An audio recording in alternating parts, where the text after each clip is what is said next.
Hey everyone, welcome back, Psychopath1c here. Um, and I have nothing to show, for this review because I got this game digitally. Um, as you can read from the title, I am going to be reviewing, um, Deadly Premonition Director's Cut. Try saying that a bunch of times real fast. I tried saying that a bunch of times real fast when I downloaded it, and I was like getting all tongue-tied with it. I've been wanting to do this review for a really long time. It was it was gonna be the game that I was gonna get an Xbox 360 for, but I heard all these bad reviews, and I was just like, do I really want to get this game? Uh, do I really want to cough up $160 to get the system, and then another 40 in order to get the game? So yeah. So I waited. I took my time with it, and I figured out this game actually got a cult following. Like a lot of people like it, but a lot of people hate it too. I am one of the people who likes this game. I didn't know nothing going into it. All I knew was you played an FBI agent investigating a murder. That's all I knew. And playing it, I heard that it was more comedy than it was horror. So if you're expecting a dead serious horror game, you're gonna be sorely disappointed. Like the cover, I remember the Xbox 360 cover being like, it mesmerized me. I was like looking at it and I was like, damn, this game looks badass. Because it shows a picture of a girl. She's screaming and she's got like stuff all over her face. It could be blood, it could be mud, it could be whatever. But that I always remembered that image. And whenever people ask me about Deadly Premonition, I would always say, "Oh, that game with the cool cover, with the girl on it, the girl with the bloody face." And people were like, "Yeah, well, that game isn't all that fun." Well, I was on the PlayStation Store a couple days back. I got a PSN card, uh, thanks to my dad, and I went on a little shopping spree to the PlayStation Store. I bought 3 games. Um, I bought Deadly Premonition Director's Cut for $9.99. Damn, you cannot beat that price, and it was the Ultimate Edition too, which meant I got all the DLC. I got all the outfits, all the special cars. I even got the ability to buy a house. Um, I also got costumes for the character Emily, and I got avatars, which for the PlayStation 3 owners, for the people who don't know about the PlayStation 3 avatars, all they are is little pictures.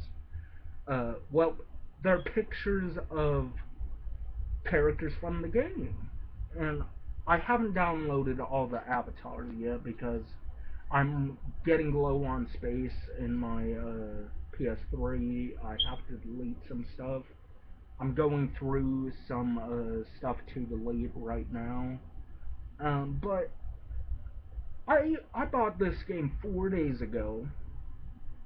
Played it for a good 6 hours each day.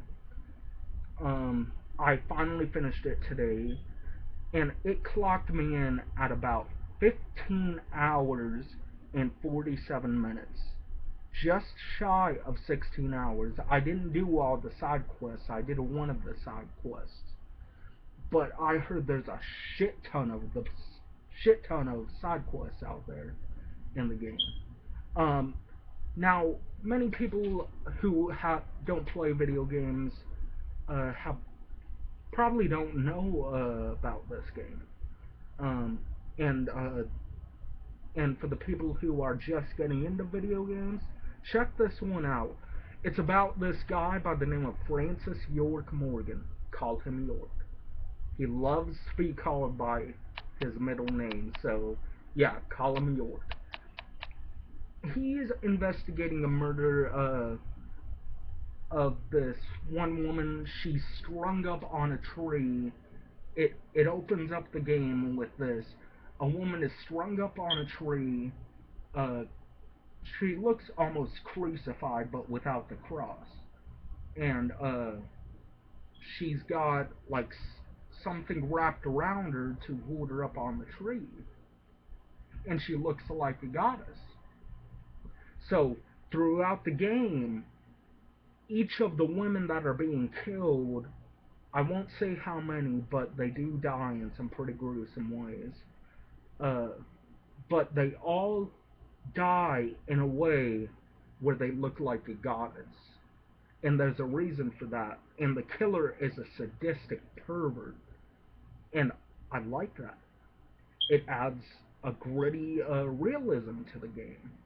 But it adds also a way of demonic possession angle too. There's no demonic possession in the game per se. There are demons though. They're called shadows. They're inside York's mind.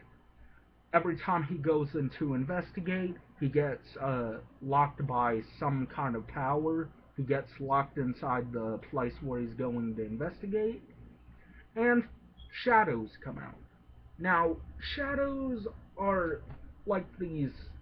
They're shambling, not really zombies, because if they were zombies, they'd infect you, but they're demons. That's the best way to put it. And they've got like slits in their mouth. And when they open up their mouths, it's like they're opening up their entire face. And they shamble, and some of them walk backwards, like their back is bent, and they're walking behind. And when you shoot them in the head. Of course, like most zombie and demon games, shoot them in the head. Well, when you shoot them in the head, they end up begging for mercy. They're like, I don't want to die. And I'm like, wow, that's creepy. I love it. And this game is comedy first, horror second. So there's more comedy than there is horror. But the horror is there. I think episode 3, 5, and 6 are that's where the horror kicks in. Like, if you want horror, all of 3 of those episodes will give you the horror, and in spades too. But there's 7 episodes, and there's 27 chapters, so you're going to be playing for a good chunk of time. And if you do the side quests, all of them, you're going to clock in at about 25, 26 hours. So this game, for $9.99, is well worth the purchase, especially if you get the Ultimate Edition, which is the same price as the regular edition. So remember, Deadly Premonition Director's Cut. So you go around investigating, and within each of these murders, the character York ends up, and you get this really gross sound. He ends up taking a scalpel, or like one of those things that you use to uh, take stuff, like small bits uh, out of your toenails or whatever. Not really a toenail clipper, but uh, out of your sinks and whatever. Take stuff out of your body. Well, doctors use it too. Well, he puts it into the victim's mouth, well, the corpse's mouth, and pulls out red seeds. And I'm just like, what the hell, man? I feel like I'm watching a really damn good episode of CSI. Like a horror version of a CSI episode. And I hate CSI, but I love this game. I was enthralled by the story. I was like, wow, I want to see what happens to these people. I want to see what's going on in here.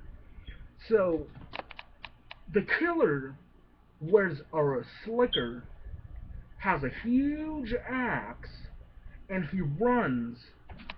He's called the Raincoat Killer.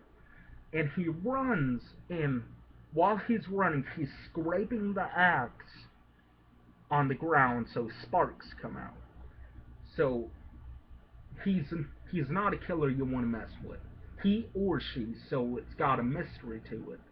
And how you know who the killer is, he leaves behind, he or she, I'm not gonna spoil it, he, he or she leaves behind in the mouths of his victims, his or her victims, red seeds. And they grow on a tree somewhere in this city. The city is called Greenvale. And for some reason, this killer is infatuated with these seeds. And you'll find out later on in the game. And these seeds sprout up everywhere. And when it rains outside in this game, you're fucked. If you do not have a weapon, you are fucked. So carry a weapon on you at all times. Thankfully, it gives you FBI agent gun with unlimited ammo. But the downfall to it, the damage isn't really all that good. Like when you're versing an enemy, you're gonna have to pump like 10 bullets into it, and you only get 16 bullets. But thankfully, it's an unlimited clip. So you've got that, and the enemies were perfect. Uh, and the characters were just so over the top. The characters is what makes the game so funny. York has an imaginary friend by the name of Zach. Now, Zach plays a big part in this game. And the more into the game you get, the more you learn about Zach. And how he came to be, why, why is this 30, 40-year-old man having an imaginary friend? It's kind of a sad story. And I'm not gonna spoil it. Like, literally, see... Like, if you don't want to play the game, at least watch the videos on YouTube. Like, watch it as one long movie. It should take up... if they're doing speed runs and you're watching all the videos, it's gonna take up about 4, maybe 5 hours. Well worth it. Seeing the adventures of York and his imaginary friend. And there's this deputy by the name of Emily. She's pretty much York's love interest. At the beginning of the game, it's just, oh, he's on the case, he doesn't have time to talk and chit-chat with people. He's got to get this case done. He's got to get back to the bureau. So, he's putting the case first, people second. And here's his way of following his clues. He drinks coffee. He drinks it with cream, and when he's drinking, he'll sit it down and he'll look for clues inside the coffee. And there's one point where he ends up seeing letters inside the coffee, like the cream spelling out FK in the coffee, and he goes like, "Did you see that, Zach? FK in the coffee. The coffee never lets us down, Zach. And then he continues drinking. And he searches for a person with the initials FK, and he ends up finding a person with the initials FK. Uh, I won't say who the character is, but you know who the character is. And when each character is introduced, it pauses and it shows like a little banner saying their name and what their job is and what role they play in the story. And I'm like, wow, they got it set up good. The characters are over the top, which you need that in a game like this. If it was a dead serious game, it would be boring. It would just be like a run-of-the-mill CSI episode you'd see on late basic cable.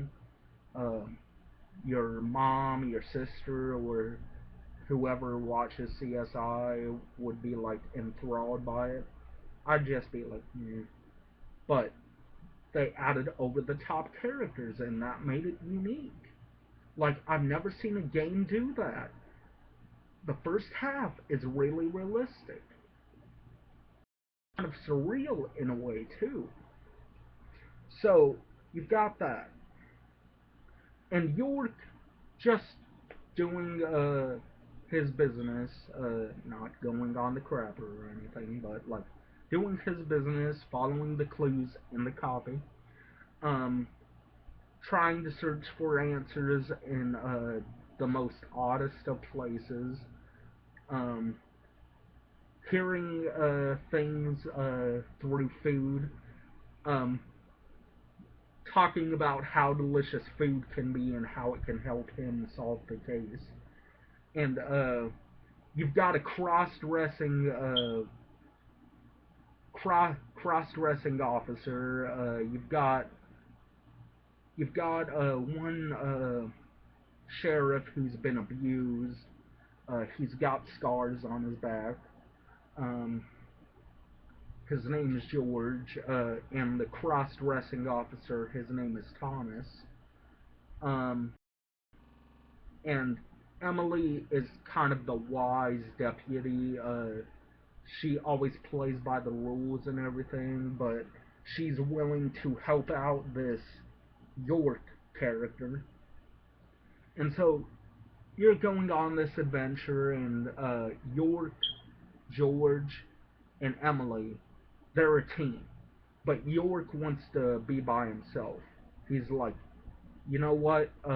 This might be dangerous. You wait here. So each time there's an investigation, they have to wait in the car, and York goes in by himself, and he ends up going into his own little world, and shadows end up appearing. And you gotta find clues. Now, they can range from 3 to 4, maybe 5. The highest it goes, I think, is 4. And the lowest is 2. So they can range anywhere from a piece of hair to like maybe a key, uh, maybe a tooth or something. Even though you don't find a tooth, I'm just making an analogy here, an example. Uh, like a random item being where it should not be.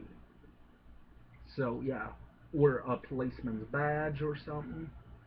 So it's set up like an investigation, like a realistic investigation. It kind of reminds me of Condemned a little bit, because in that game you played as a cop, but that was more focused on horror. This one's more focused on comedy. So yeah, this is a third-person Condemned game, except for more comedy. And York York is an FBI agent I wouldn't mind getting along with. Like I'd have him right on the spot. If there was something happening in my town, I'd be hiring Francis York Morgan. aka York. So, yeah, by the end of the game, you know so much about these characters and you're caring whether these characters live or die. And not a whole lot of games make me feel that way. Like Silent Hill makes me feel that way. Fatal Frame makes me feel that way. Resident Evil definitely made me feel that way. But lately, games have went all out. They want to make you feel for the character, and I'm just like, they're throwing it down your throat, and just being like, you're not really making me feel anything for these characters. Hmm, it's fun, but these characters I'm not really digging. So, yeah. The Rugrats games, for example. I know they're kid games, but I didn't care about any of the characters. Like, literally, the missions were pointless. But again, what do you expect? You're playing as little babies. Uh, which, by the way, the Rugrats are the shit. Doesn't matter how old I'm gonna be, the Rugrats will always be the shit. But anyways, the games weren't all that great. So, Deadly Premonition, the director's cut. I've never played the original version of Deadly Premonition. Apparently, the only difference is uh, there are added scenes and the way it's set up is a little bit different.